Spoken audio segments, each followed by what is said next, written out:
前海湾休闲水会最近实施反同清同行动，联合了附近各景点，每个时间段都有帽子叔叔到店巡查，给客人营造一个无铜干净的温泉汗蒸环境。通讯录来一个抓一个。你刚才看到的这段视频，最近在网上炒得沸沸扬扬的。那这个事儿呢，发生在深圳一家名叫前海湾休闲水会的地方。这家店呢，最近是在抖音上很火啊，但是它火的有点特别。大家刚才也看到了，他们在这个水会的大堂里面呢立了一个牌子，那这个牌子上就写着"拒绝同性恋"几个字。所以强哥看完以后呢，也是非常的生气。但是我想了解一下，这究竟是怎么回事呢？他们是要公开的歧视，还是另有隐情呢？所以事情的起因呢，是这家水会在他们自己抖音上的官方号里面发了一条视频，说他们开始进行所谓的清理通讯录啊。那这家水会呢，在深圳，面积有超过1万平米，总共有上下5层啊，可以容纳800人同时在那里消费。你不仅可以在那里洗澡，你也可以在那里打牌，你也可以在那里吃自助餐，当然你也可以享受其他的一些服务，对吧？整个消费的这个档次的话呢，大概在中等这样一个层面里面，连吃带喝啊。强哥在美团上看了一下，人均的消费通常在200来块钱，总体来讲还是挺气派的啊。那海外的朋友可能不是特别了解哈，咱们通讯录这个词啊，这个视频里面提到的这个词呢，最近几年在网络上是用来指代同性恋群体的啊，因为发同性恋3个字在中国的一些社交媒体上平台上面呢是需要审查，发不出来，所以呢网民们就用 TXL 通讯录来代替。这家水会在抖音上发了这个拒绝同性恋的这个视频之后的话呢，一下就炸开了锅哈，有人非常的愤怒啊，控诉说这就是赤裸裸的歧视。那你想啊，这都2025年了，对不对？你在深圳这样的一种中国的1线城市啊，相对来讲还是比较包容的，你怎么能够这样的歧视同性恋群体呢？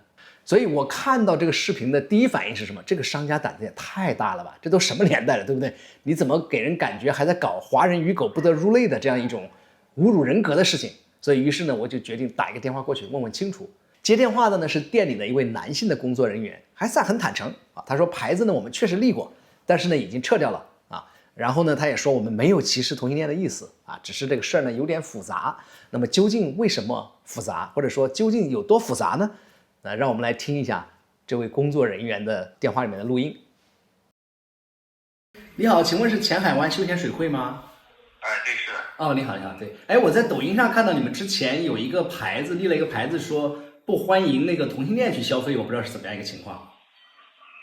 是这样的，先生，我们这边不是不欢迎啊，我们这边的话是因为最近早有一些是反馈的舆论啊，就包括说是一些客人的反馈，是这样的，不是我们不欢迎，我们没有说是歧视啊或者怎么样，这些都没有，但是只是说他们最近的反馈是比较大的。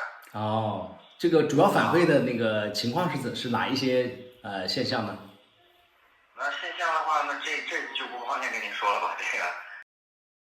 那么挂了电话之后呢，我就开始在网上查资料啊，结果发现这家前海湾休闲水会其实早就不是一个普通的水会了。在小红书上的话呢，我看到不少的帖子，有人直言说这是深圳男同社群的基地之一，基佬的基啊。有人发帖呢，就约人周末一起去玩啊，比如说聊天啊、打牌呀、玩桌游啊。当然也有人说我一个人去很无聊，得找一个搭子去才能够热闹啊。在抖音上的话呢，我也看到有彩虹博主专门跑去探店，那像是要揭秘同志聚地的这个路子啊，这种风格去拍这种视频。所以从网上的这些信息来看呢，这家店不是早就成了男同群体的秘密据点了吗？那也就是说，商家赚这个群体的钱也不是1天2天了。那么既然如此，怎么突然就翻脸了呢？而且还要立一个牌子赶同性恋走，所以这中间到底发生了什么呢？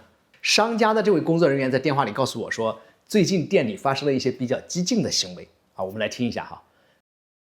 反正只能跟您说是已经是被派出所带走了，然后并且向您说判了。我不知道，您的意思是说有一些同性恋在那边有一些比较不雅的行为吗？还是怎么样？对的，是的，的确是这个问题啊。我们不针对所有人啊，我们只是说有一部分，并且他们非常的过分，比较过分。OK。那我这么跟您讲，如果说您作为一个正常客人，您走在我们的店内，突然有人摸你一下，你也会有反感的点。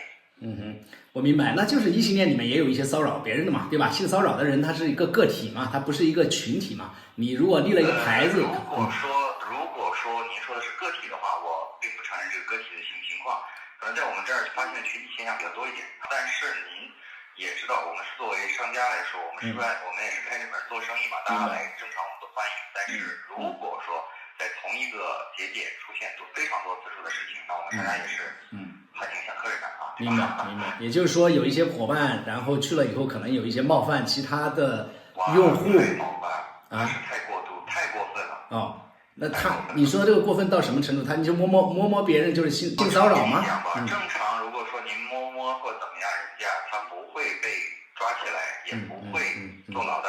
所以您可以后续去想一下。就是甚至还发生了一些肢体上的性行为这种情况了，按照我的理解。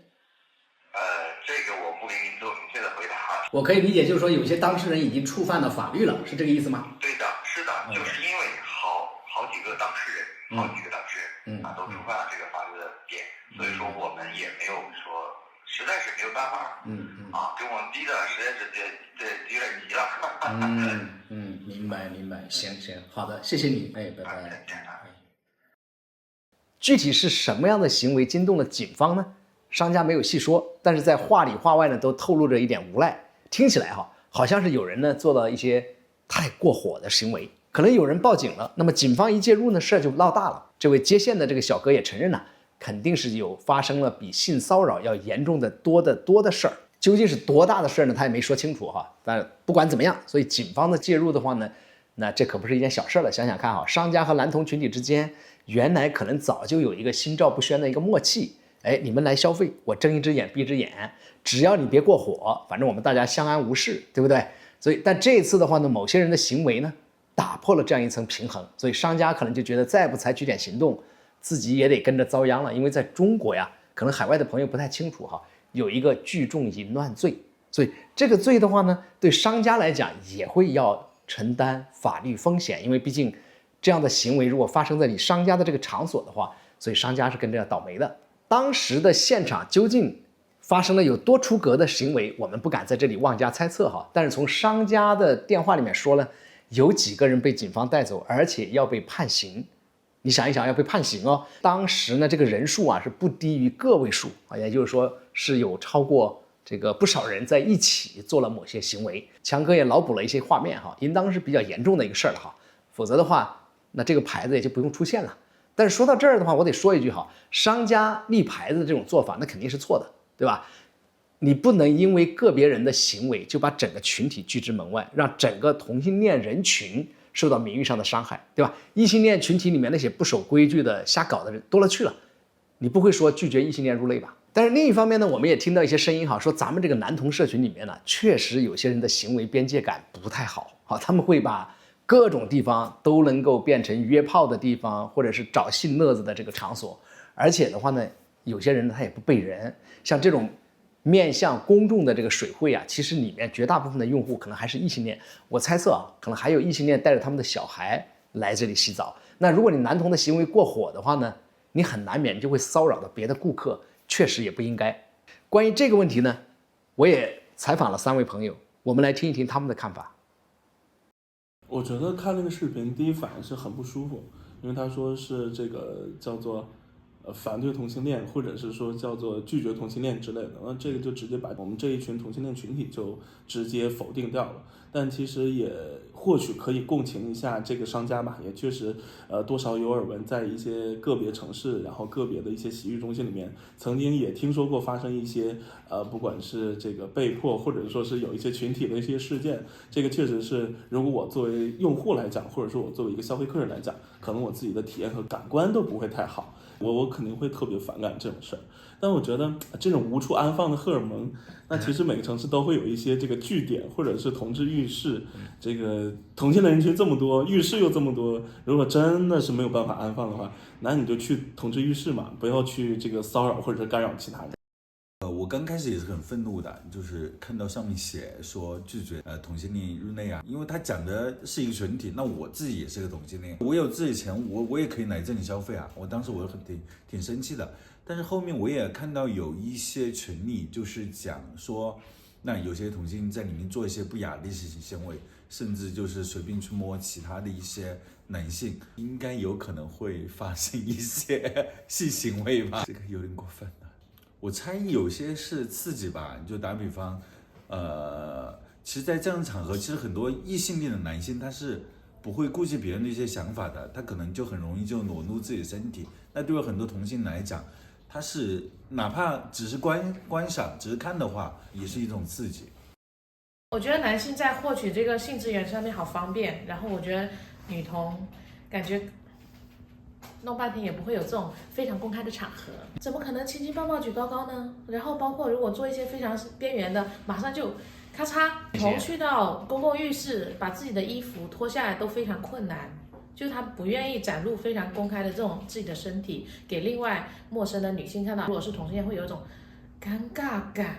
没有女同的浴室，我去呼和浩特跟一个拉拉朋友一起去那个澡堂，然后呢，我半天我衣服没脱下来，要用了很大的决心才能跟那个拉拉坦诚相见。听完几位朋友的这个观点之后啊，我突然有一个问题想问哈，就是咱们男同群体里面是不是有一部分人这个性的开放程度更高，而且在性的这个过程里面这个界限感呢会差一点？哎，我发现这是一种普遍的现象了啊，所以我特别想问这个问题，因为我跟陆克也在美国有过生活的经历嘛。美国的法律呢，可能界限更清晰一点。比如说，你去一个大众的洗浴中心，你敢性骚扰直男，那这个法律的后果是很严重的，对吧？就算你是在同性之间，你也需要征得当事人的同意，不然的话，你这个上手去摸人家，这就有点过分了。而且你要承担性骚扰所带来的严重的后果。但是我们国内的这个男同文化里面啊，这种界限好像就模糊了不少，好像大家对性的这个边界感就比较的模糊，比较的松弛。有些人他拿捏不好这个度啊，就很容易就越界了。所以这种属于什么呢？在强哥看来，这属于越压抑越疯狂啊！我感觉长期以来，咱们性少数群体呢，因为面临社会的压力和污名化嘛，所以就可能导致一些人在寻求认同和归属感的时候，表现出更为冒险或不恰当的行为。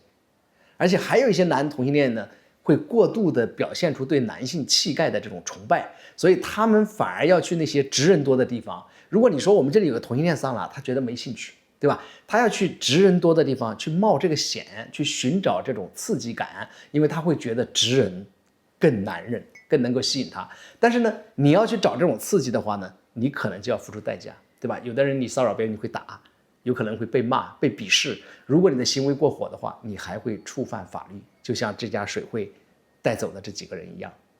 另外，这个性教育本身的这种缺失啊，尤其是在咱们男同性恋群体当中，很多人从来就没有学习过如何健康的处理亲密关系和性行为的边界。因为异性恋他有一个模仿，对吧？所以这种家庭啊，这个榜样很多，但男同群体里面的这种榜样感呢还不够，或者说有很多人又没有接受过这种教育的时候呢，他就很缺失这些信息，就可能导致一些男同性恋者没有正确的性别界限感，他把性骚扰都当成一种无关紧要的社群文化。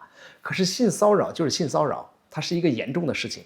但是在男同群体里面，很多人确实不把性骚扰当成是一个多大的事儿。所以回到深圳水会这个事儿哈，一方面我们要谴责商家的行为，因为它属于既要也要。你想赚同性恋的钱，你又想要同性恋在你那里干干净净的去送钱，那咱们同性恋的钱哪有那么好赚呢？对吧？另外，关于同性恋的性行为边界是更为模糊，还是尺度把握不好？关于这个事哈，这个是我个人的一些看法。那么，而且我是基于咱们中国同性恋社群的一些观察。我们的节目的观众啊，因为有很多在海外生活嘛，我也特别希望能够听到您是怎么看这个情况的。欢迎在评论区留言，跟我们分享您对这件事情的一些看法。谢谢。